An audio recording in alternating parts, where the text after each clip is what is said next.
And then just getting into speaking, Hmm. is that something that you thought of as well as a young age, or because I know you were speaking before you was actually writing your books, correct? Yeah, a little bit for yeah, about 6 months, 6, 7 months. Okay. And how long has it been now that you've been speaking? It's been almost 4 years. It'll be 4 years seriously. Well, 4 years since in next month. Oh Um, wow, my four first years. engagement was 2016, but it was just one engagement. I spoke to about 250 seniors at high school for their senior day. I had just been Okay. got my master's degree, and but at that time, like I was still like doing a lot of things. Like I felt like one motivational, like not like going out nothing like that. Just more like a lot of like I was still drinking real hard, going to strip clubs. Those I was like, man, I don't have to stop living my life. I just got to stop doing a couple things. You know what I'm saying? It really don't take Gotcha. too. Difference between Jordan and it don't take too much, but one ring or one. You know what I'm saying? Those are a Yeah. couple. But it's about sustaining that change. You know, some people say, like, I went out from. I'm gonna give you a case in point. This is very important. I want your audience to hear this. I went out Thursday. My friend turned 37. You know, so he's a lot older than me, and everybody turned a party like, but they already knew it's respect. They know, hey, yeah, go get the water, go get the Red Bull. You know, cause I don't do alcohol. You know what I'm saying? But I think whenever that's one of the reasons why I took a whole year off from speaking. Um, After I was 16, I wanted to make sure at least I was at a point where it was pure. It wasn't like to a point I come in there, I'm tipsy, or I come in there, I just that didn't come from the strip club last night. I'll club, just not gonna do certain things, other things. So I think when I got to a point where I felt more pure, that's when I got serious, 2017. Okay. And so 4 years, it'll be 4 years next month, man. Of course, this past year I ain't really been. I did a couple of virtual gigs. I ain't really been speaking too much, because of the pandemic. However, your boy getting his vaccine shot probably next week, and I'm going to get ready to get back on these stages. But this summer, it's going down. It's going down. Definitely. Yeah, I already know you're ready to get back on the stages. I kind of figured, pandemic probably slowed down the speaking just because, Mm-hmm. the public Mm-hmm. situations and whatnot. But with your speaking, how do you come up with your topics that you speak about? Is it something like, well, really, you can just explain the process of it. Um. So this is being called, I would call the diamond, right? It's a diamond. By me being a Kappa, a new, I the diamond, right? So I have my main thing is fulfillment.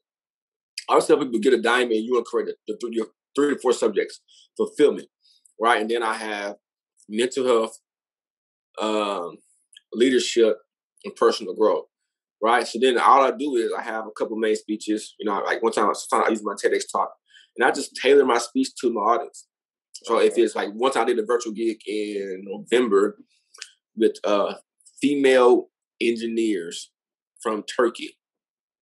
Okay. It was a streaming one. So it was pretty dope. Wow. And then I did like a virtual one uh, with the National Association of Graduate Student Council for UNT. They found me off Okay. LinkedIn. And so I was speaking to nothing but PhD and grad students. So and that one I kind of basically using my speech, and I did some practical tips or something in Q&A. But really, man, just writing, having about 3 main speeches and about 3 main topics. You know what I'm saying? So then you talk about the same thing over and over again, and you just getting paid to talk about something over and over again, and Gotcha. then Gotcha. you just have your diamond, have your diamond. But this is very for any speaker, man. Like I'm not even a big time speaker yet, right? I'm not getting paid the big bucks yet. But when I get there, this is one thing I'm always curious. If you want to even get out there, for those people say, man, what do you speak about? Have your diamond, right? Have your top subject, your 2 sides, and your dessert, right? Mine is fulfillment, and my sides is mental health and leadership. My dessert is personal growth. So that's how I do it. Perfect. And so like you said, you have your diamond, and Mm-hmm. with that, have that ever caused you to, not really just freeze up, but maybe be a little nervous when getting on stage? I think that's more of a personality thing, or for me, I may get a little nervous right before I start. If it's like more, I mean, kids is just fun. It's just super fun. But when it comes to adults, it's a lot more practical, more strategic. Okay, it's business. They didn't pay you $1,000 to speak for 10 minutes. You better stop playing with them, their emotions. Give them what they look for, right? So with adults, Adults have more responsibilities, therefore the speaking has to be more strategic. You know what I'm saying? So I can't say, hey, you can do it, those things. So what I try to do is, depending on how long the speech is, I make points. Okay. So if it's anything from 12 minutes down, I'll do 2 points. Anything from, they say, hey, Bryan, you got 20 minutes. Usually, if they give me 20 minutes, I'm going to speak probably 15 to 18 minutes. I'm going to do 3 points. Right? So let's say if it's financial literacy by chance, right? I'll probably do 3 points. I'll probably do one on focus. You know what I'm saying? Like focus. I'll probably do one on, habits, right? And I'll probably do one on like a little bit of my personal story, you know what I'm saying? How to overcome, that hump, right? So I'll probably do like focus, habits, sustainability. What requires your focus, what things you need to put out your life to gain more focus. And I'll do like personal stories and examples, and I'll do habits, so what habits you need to create. So when these do get hard, you won't fall off. And then sustainability, so like, I think I would do those 3 things. Like I would give tips on how I sustain my lifestyle or my success for a time and how people can sustain theirs. I would tell people, hey, write it down. What can you do to sustain this? What habits do you need to build? How can you sustain that habit? Right. So those are the things I would do. And 5 minutes each. And then that was it. Easy. So pretty simple process, huh? If you know what you're doing. Yeah, right.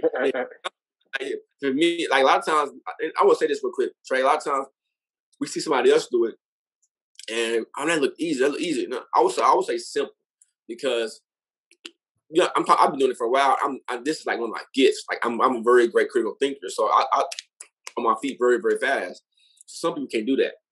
Yeah. Some people, they gotta write it down, they gotta process it, they gotta brainstorm it. And they like, bro, that take that much, just write that book. You know what I'm saying? Oh no, like really? Like some people they take some. They can get y'all homeboy, like they get ready in 5 minutes. Some people take 30 minutes, an hour to get ready. Same thing with speaking. Got you. So I want to go back to the TEDx talk. So with that, how many people did you speak in front of that day? I think it was like, it wasn't that big. It's like maybe 75, 80 people there. Okay.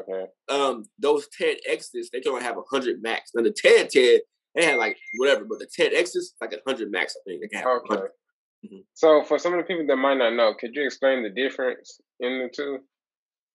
TEDx is more, it's like an independent thing. So it comes from like universities, schools, businesses. Usually a lot of universities and schools, businesses, they can have 100 people max in the audience. And then you have to go through a process and you'll get chose to speak, for either 10 or 18 minutes max. TED is when they see, or you already have a TEDx talk already out. And then it got viewed a lot of times, or they really like the content. It's really unique, really different. It's what people really, really, really, really, really need in this area. So they'll put you on the big stage. I ain't never been on the big stage when I think, later on, I probably will later in life. I'm not worried about right now. The big stage is when you speak in front of like thousands of people, and because your talk was so unique and so valuable and so strategic that the world needs it. Okay, got it. Well, I mean, you already was on the TEDx, so we know what's next from here. It's only up.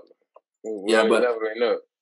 I gotta get to a point. I gotta get better.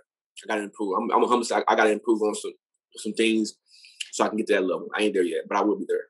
So. Got you. Honestly, I mean, like you say, you gotta get better. Everybody has something that they can work on. That's the only way we will be great. So, let's just talk about what's next for Bryan Humphrey. What can we be expecting? Just moving forward. Man, it's so funny you say that, man, because unless I'm going to Vegas for a wedding, after April 17th, man, I'm getting back to my extreme creative mode. So I got the courses out, I got those things out. I'm probably gonna do a children's book this summer. Children's book this summer, and then I'm gonna get real serious and dive deep on this. Really, just more speaking in the children's book, and then more audience. That's really my main thing right now is more speaking. Get back into the speaking room, getting back serious with that. Get back on stages in the fall, and then write this children's book. Because I got 2 courses. I got 2 books. I got the audio books, the ebooks, the physical copies. I got the TEDx. I should do therapy. I got the coaching program. I got so much going on. It's ridiculous. But I think this summer, a new book gonna come out, the children's book. I'm gonna probably release that in the fall. and then I'm gonna get more back on the speaking stuff. That's really it right now. Life's pretty smooth right now. Well, that's good. I see that you have a lot going on. So I mean, you keeping yourself busy. You know, you keeping your Mm-hmm. multiple streams of income coming in. You know, I Mm-hmm. love the work, man. I'll just say keep it up. Mm-hmm. Definitely Thank coming. I want to appreciate you for joining the Zoom session and also you. giving me your time today as well. No doubt, no doubt, man. Thank you. Appreciate you. Most definitely. I'm gonna definitely be in touch as well. All right, thank you. Sounds great.